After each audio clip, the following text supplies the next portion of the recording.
Hello everyone, Rob Greenfield here in the garden, and today I'm going to share my tips for beginner gardeners. So if you are out there feeling like you have a black thumb, feeling like whatever you plant dies, and you are dreaming of having a green thumb, dreaming of growing an abundance of food and having that fresh food on your table to eat, then this is the video for you.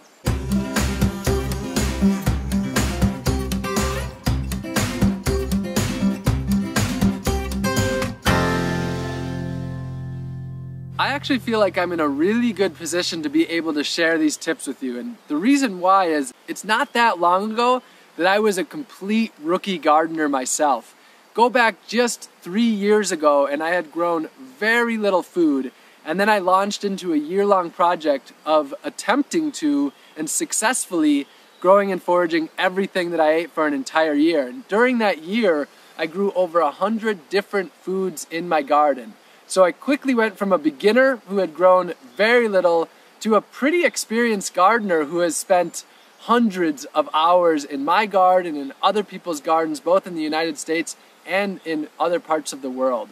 So I'm in a place where I can still remember the nights of frantic searching online and calling friends and seeds not sprouting and plants dying, and just that fear, to now having the confidence and really being way beyond that beginner stage. So that's why I'm really excited to be able to share this advice with you from a recent beginner to a now pretty decent gardener.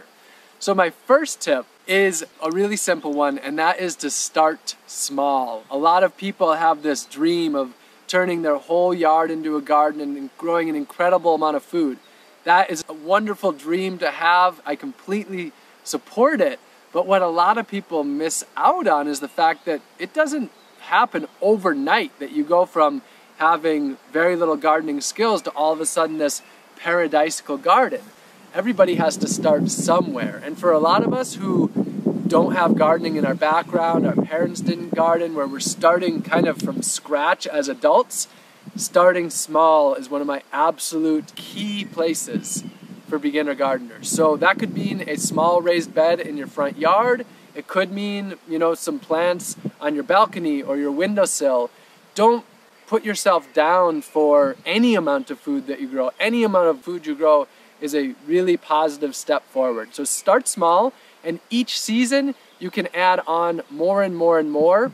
And this will also build your confidence one step at a time. If you start with way more than you could possibly handle, often it gets away from you, you become overwhelmed, and then you just kind of lose it all. So if that's the case for you and you don't think you can go big right away, absolutely start small. Now, if you have so much free time and you really think this is what you want to do, I'm not discouraging you from going big, but definitely one of my #1 tips is start small if you feel like that is what is needed for you at the time. Next up is keep it local. Really try to seek out the local resources. The truth is that the gardening knowledge is almost everywhere. It's often that we pass it up. We don't realize that anybody gardens in our area because we're not looking for it and we don't realize it. But everywhere around the country and around the world, there are local resources that really know that area well. So seek out local nurseries, local seed companies, local gardeners. If you're driving around your neighborhood, and you see a garden in someone's front yard, knock on that door and say hello and talk to them. A really great way to go local is community gardens. Join a community garden so that you can learn what plants are growing well there, get support from them. Another thing is local classes. If you can find classes that are in your area, that's a great way to get the knowledge that is based on your area, and then books as well. Check out your local library. Often they will have books that are based on your region or your state. For example, when I was in Florida, I got Robert Bowden's book, which was Florida Fruit and Vegetable Gardening. So it was geared exactly towards my area and leaves out so much of the information that I didn't need. It focuses on the information that you need. Keeping it as local as you possibly can. And then that moves into the next one, and they're pretty much tied together, and that is garden as a community. Garden together. There's no reason to do this alone. If you are at home alone, doing this all by yourself and all you're doing is looking on the internet, Facebook groups and things like that, watching YouTube videos, sure, those things are helpful, but it's easy to feel, really overwhelmed and unempowered when it's all by yourself. So get involved with others. When I had my garden in my front yard, I'd have people drive by and I would see them stop and look, and I would encourage them to stop by. One time I even had someone knock on my door and he very timidly said, "I know this is awkward, but I've been dreaming of starting to grow food with my kids. I just had to knock on the door and ask," and I walked him throughout my garden, sent him home with a bunch of food, and gardeners love that. Gardeners love to share their time and their knowledge. So get involved with local people. Joining a community garden is one of the simplest, easiest ways to do that if you can. Another thing you can do is volunteer at local organic farms. There's a website called WWOOFing, Worldwide Opportunities on Organic Farms. It's wwoof.net. And that's a great way to just immerse in local food growing. And you can also travel and do it as well. So there is no need to do it alone. The resources are out there, the knowledge is out there, the community is out there. Gardeners welcome people in, so don't do it alone, do it with community. Now, keeping on that theme of local, but moving into actual plants, moving into the planting, where do you source your seeds and your plants? For me, it's all about local varieties. So seeking out local seed companies and local nurseries that have been growing these plants in your region for years or even decades. How that works is if a plant is designed for that area, it already knows the insects that are going to attack it. It already knows the weather patterns. This is a plant that is designed to grow in that area. So if you can buy your seeds from local seed companies that produce them in your area, as well as nurseries, this drastically increases your chance of success. Whereas going to the big box stores and buying the plants that have been shipped from who knows how far away from some sort of centralized distribution center, those plants might not be designed for your area. For example, where I did a lot of my gardening in Florida, big, fat, juicy tomatoes, like beefsteak tomatoes, don't do well there. What does really well is the small Everglades tomato. And with the Everglades tomato, a person with a black thumb, boom, green thumb, and tomatoes in incredible amounts. But if you're trying to grow those big ones that are not adapted to that area, black thumb dies, molds, gets tomato blight, and you don't get anything, and you walk away feeling like a failure. So seeking out your local seed companies and your local nurseries is a huge step in the right direction. When a lot of people start planning their garden and they start planning what they want to plant, what they do is they think about what their favorite foods are, and they even walk down the grocery store aisles and think, okay, these are my favorite things to eat, so this is what I'm going to plant. And sure, that can be beneficial, but here's the downside of that. If you're doing that, most of our grocery stores are based on globalization, where food is shipped in from all different regions, where it does really well in this area and not well in that area. And if you do it that way, you'll often end up planting things that just aren't going to do well in your area.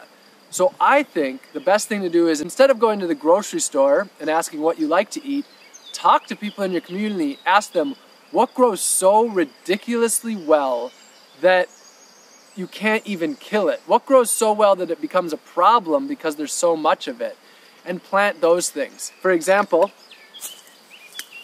here in this garden that I'm in, mint is taking over like crazy. And I just made a video about easy plants to start growing. This is one of them. Plant what has the fewest pests, what grows really easily, and then once you've mastered those easier plants, then you can start to get into the more difficult ones. Maybe you love blueberries, but they grow in acidic soil. So if you don't have acidic soil, you don't want to start there. But once you get more experience, then you can work with changing the pH of your soil. That's a little bit more advanced gardening. So again, with the grocery store, we've become disconnected with the seasons, being able to get most things at any time throughout the year. But one of the absolute most important things is to plant the right things at the right time. If you try to plant tomatoes early on in the spring while it's still very cold and the soil temperature is really low, you're going to have a hard time because in colder climates they like heat. The same goes for basil. That's going to be later on. Early things, for example, kale can be started earlier, and actually in very hot places it doesn't do well in the peak heat because it likes the colder temperatures. So it's really important to plant the right things at the right time. And you don't have to figure out each individual plant. What you have to do is simply find a planting schedule. You can check at local universities. Often their extension program will have a planting schedule. Some community gardens will have them. And you can also just go online and search for example, if you live in New York planting schedule. And this will help you to plant the right things at the right time.